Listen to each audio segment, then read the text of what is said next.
be tonight for these two left-handers. For the Dodgers, it's simple. Clayton, go get him. David Price tonight has a chance to solidify his reputation in Boston forever. Let's see what Game 5 holds for us tonight. Goodbye! Home run, Steve Pearce, and the Red Sox lead. It is gone. Back it goes. Goal! He's got another.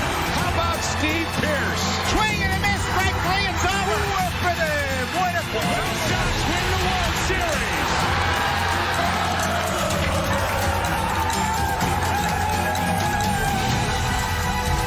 All right, welcome back. Whitlock and Wiley here. We're joined now by Fox MLB analyst Nick Swisher. Swizzy. Red Sox, 4th World Series title in 15 years. Yeah, since 04. Is this the greatest Red Sox team ever and maybe one of baseball's greatest? Yeah, I mean, it's a pretty good squad. There's no doubt about it. I mean, it's not a fluke that this team won 108 games during the regular season. For them to have the success that they've had, and it all starts at the top of the lineup with guys like Mookie Betts, bringing over somebody like, J.D. Martinez, right? And the thing about it is when I look at different teams, I don't always look at the stars, right? I look at the role players. I look at your bench guys because it takes an entire team to win a championship, right? So think about it. The unlikely heroes, JBJ, Jackie Bradley Jr., right? The 9-hole hitter for the Boston Red Sox wins the ALCS MVP. Then we go to the World Series, right? Steve Pearce, who?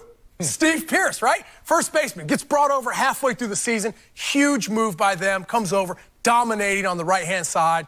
And for him to be able to pick up that World Series MVP, man, for a guy that's been in the league 12 years, 9 different squads, and he's living his best life right this second. And not only that, David Price, man, as well. For him to pitch the way he did was unbelievable. Put all that postseason stuff to rest, and he could have won the MVP as well. Now, let's talk about the pitcher on the losing side. I Here know. we go. There's got to be a loser, right? Hey, okay, they roll out their ace in Clayton Kershaw, losing record in the postseason. Yes, sir. ERA nearly doubles. Here's a real question. I'm sorry to ask. Would the Dodgers actually be better without Clayton Kershaw? Yeah, and my immediate answer is no. I think for what this guy has done in the regular season, right? He's got 3 Cy Youngs to his name. He's got an MVP to his name. In my mind, when I think of the Los Angeles Dodgers, he's the first guy that comes to mind. Now, we've got a stat right here. Let's put it on the board. And it shows, although he has been dominant in the regular season, he has struggled in the postseason, right? Especially in elimination games, right? Everything jumps, right? And when you need a guy in the big game, this is the guy that needs to step up. I know he is the face of your franchise, and in my mind, you could put him right next to Sandy Koufax. But at the end of the day, there is a little heat on him now because he hasn't stepped up when his team needed him the most. Other guy catching heat in L.A., Dave Roberts. There's a lot of heat going around out here. Reports, though, that he may get a contract extension or a new contract. How much blame does he deserve for this loss? Yeah, I think at the end of the day, it's got to fall on somebody. And when you lose and the moves that are made, obviously he's the guy that's going to take the heat. Now, in my opinion, when you're making these decisions, right, when they went with the all right-handed lineup, right, I think it might have been game 2, right, there's a lot of moves that were going on right there. That's not just Dave Roberts. That's an organizational move. When you choose to do something like that, in my mind, those are like billion-dollar moves, right? And with an organization like the Los Angeles Dodgers, you don't just willy-nilly throw a couple names in the lineup. There's a lot of talk about that all the way through. So I don't think you can give Dave Roberts all the blame.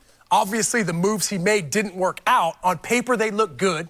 And I think that maybe next time around, and hopefully they get a chance to come back, maybe that analytic side of the game might diminish a little bit and maybe come from the gut. Now, you mentioned billion-dollar moves. Manny Machado won't get $1 billion. But He's going to get pretty close, bro. He's going to get a lot. He's going to get pretty close. But he had a forgettable October. Let's be real. So should teams be leery of breaking the bank? Yeah, I don't think you need to be leery of him because he told you exactly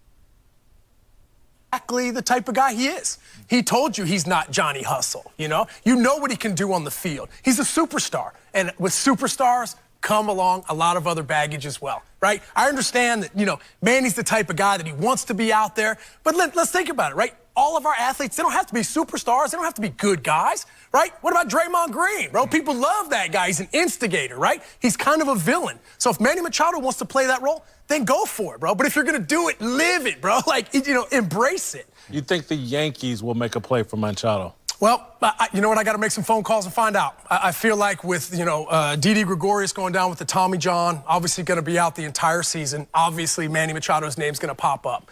He played shortstop this year for the Los Angeles Dodgers, but in my opinion, his best position is back at third base. I think they moved him over to short to maybe up his contract value, but I think you're going to see him back in the American League somewhere. I don't know if you're going to see him at shortstop. I hope he goes back to third base because he's an electric third baseman. So I think for all that comes along with Manny Machado, do I think he deserves that money? Yes, because on the field at the end of the day, you got to put up numbers, and that's exactly what he does. But at the end of the game, you saw him, man, punching out to end the game. I mean, that was a karma ball right there. I mean, like, he stepping on first baseman's feet and the whole nine. Take a knee in the series. Right, Take a knee, bro. So I feel like at the end of the day, man, that comes around to bite you a little bit. Nice jacket choice. Thanks, baby. I didn't want to come casual today. My man, Still everybody's got all the great dressed up. motif going around That's the right. top. I was telling my wife about that. I was like, Joe, I'm not a gray guy. I'm a vibrant guy. You know what I'm saying? Got the gray Get some color in here. Coming up. Did Michael Jordan just challenge LeBron James to a game of one-on-one? NBA champion Dante Jones joins the show.